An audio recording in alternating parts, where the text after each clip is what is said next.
commencerons par voir ce qu'est la microfibre et à quoi elle sert. Ensuite, nous passerons en revue la technique d'imprégnation puis l'utilisation du produit en pratique. Et enfin, nous verrons comment utiliser ces outils dans de bonnes conditions afin de préserver au mieux votre santé.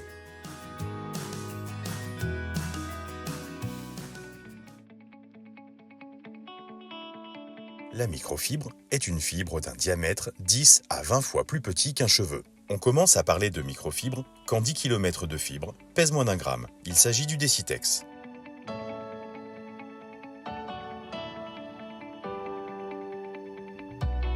La force mécanique permet de décrocher en profondeur les salissures adhérentes. Pour qu'une bande rasante soit efficace, il faut un échange.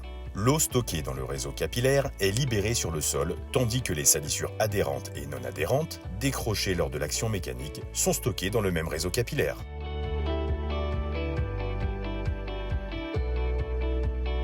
Le cercle de Zinner détermine les forces présentes lors du nettoyage d'une surface ou d'un sol. Nous retrouvons la température, la chimie, l'action mécanique et le temps de contact. L'utilisation d'une bande rasante modifie complètement ce cercle de Zinner. En effet, l'action mécanique est fortement augmentée et vous permet de diminuer le temps de contact, la température, mais aussi la fréquence d'utilisation de produits chimiques. Pliez les bandes rasantes en deux avant de les placer dans le tiroir dans le but d'optimiser leur disposition. Veillez à ne pas dépasser 12 bandes rasantes par tiroir afin de ne pas le surcharger. Ensuite, imprégnez les bandes à raison d'1 litre pour 6 bandes rasantes.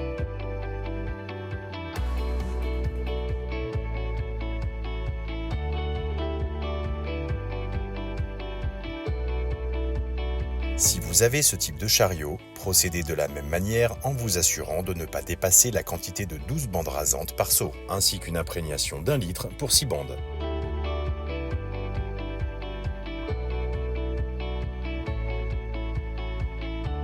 N'imprégnez pas les bandes excessivement.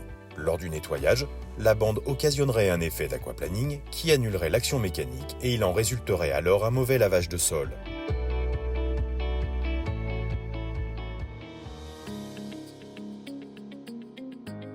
N'oubliez pas que le lavage se fait après le balayage humide, et non l'inverse.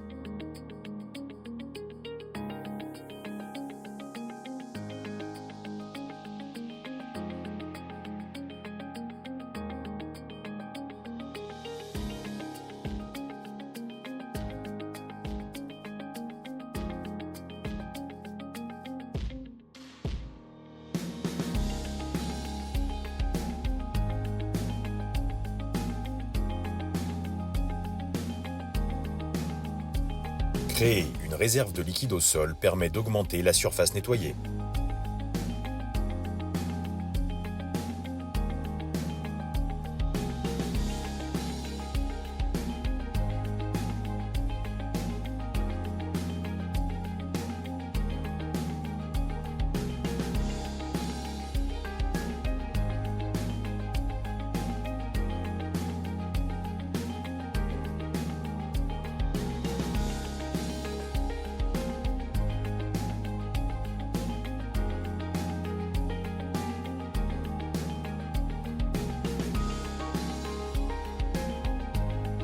La technique de la godille est la meilleure façon de récolter et stocker un maximum de salissure.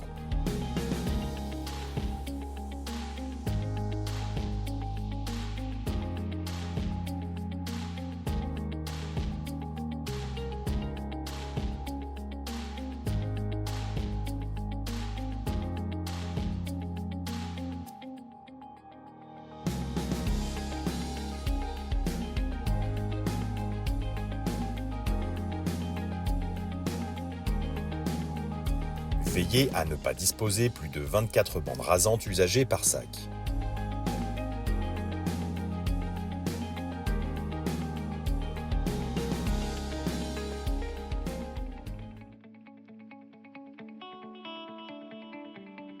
Afin d'adopter une posture de lavage correcte, vous devez faire en sorte de vous placer ni trop près ni trop loin de votre balai.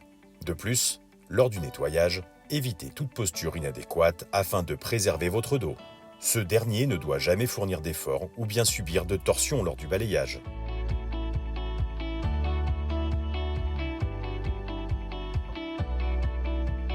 De la même façon, lors du ramassage au sol, n'oubliez pas de plier vos jambes pour vous baisser. Votre dos ne doit jamais avoir à fournir d'efforts.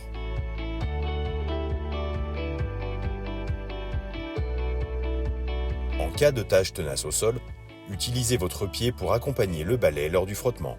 Ainsi, vous ne ferez pas travailler vos bras inutilement. Un tiroir trop rempli ajoute du poids inutile au chariot, ce qui, à la longue, risque de fragiliser le matériel. Inutile d'exercer une torsion excessive de la bande rasante avant de la disposer au sol. N'hésitez pas à contacter le service de blanchisserie si vous avez besoin d'informations supplémentaires sur la livraison et la mise au sale, et le service d'entretien des locaux communs si vous avez des questions sur l'utilisation des bandes et du matériel. Sachez enfin que l'ensemble des protocoles sont disponibles sur le site intranet de l'hygiène hospitalière.